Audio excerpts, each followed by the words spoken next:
शुक्रवारी मध्यरात्री पुणे बेंगलोर राष्ट्रीय महामार्गावर खंबाटकी घाट उतरल्यावर वेळे तालुका वाई येथे कार आडवी लावून एका सोने चांदी व्यापाऱ्याला मारहाण करून लुटल्याने जिल्ह्यातील पोलीस यंत्रणा खडबडून जागी झाली आहे। कामोठे मुंबई येथून हा व्यापारी सांगली विटाकडे निघाला होता। दरोडेखोर सुरुवातीपासूनच त्याच्या पाठलागावर होते।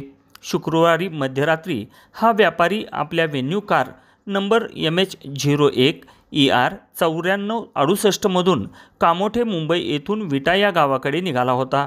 या कारला पाठीमागून आलेल्या इनोव्हा व स्कॉर्पिओ गाडीमधील 6 ते 7 लोकांनी गाडी आडवी लावून कारच्या काचा फोडल्या। कारमध्ये असलेली 20 लाखांची रक्कम घेऊन 3 जण सर्जापूर तालुका जावळी गावाच्या हद्दीत हातपाय बांधलेल्या अवस्थेत सोडले। भुईंज पोलिसांनी तातडीने तपास सुरू केला व शोध मोहीम राबवली आहे। शनिवारी सायंकाळपर्यंत विविध पथके रवाना केली आहेत आणि एका इसमाला ताब्यात घेण्यात आले आहे।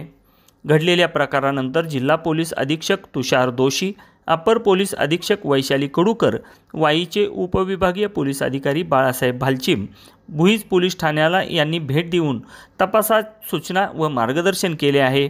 स्थानिक गुन्हे शाखा सातारा, भुईंज पोलीस गुन्हे अन्वेषण शाखेचे अधिकारी व कर्मचारी रात्री उशिरापर्यंत महामार्गावर तपास करीत होते।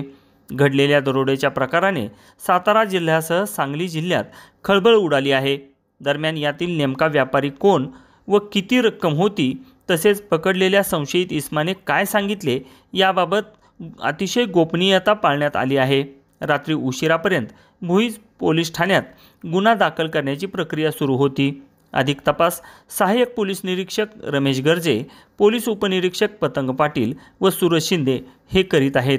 या दरोड्यात दरोडेखोरांनी मोठी रक्कम लंपास केली असावी अशी कुजबूज होत आहे। शिवशाही न्यूज प्रतिनिधी शुभम कोदे, सातारा।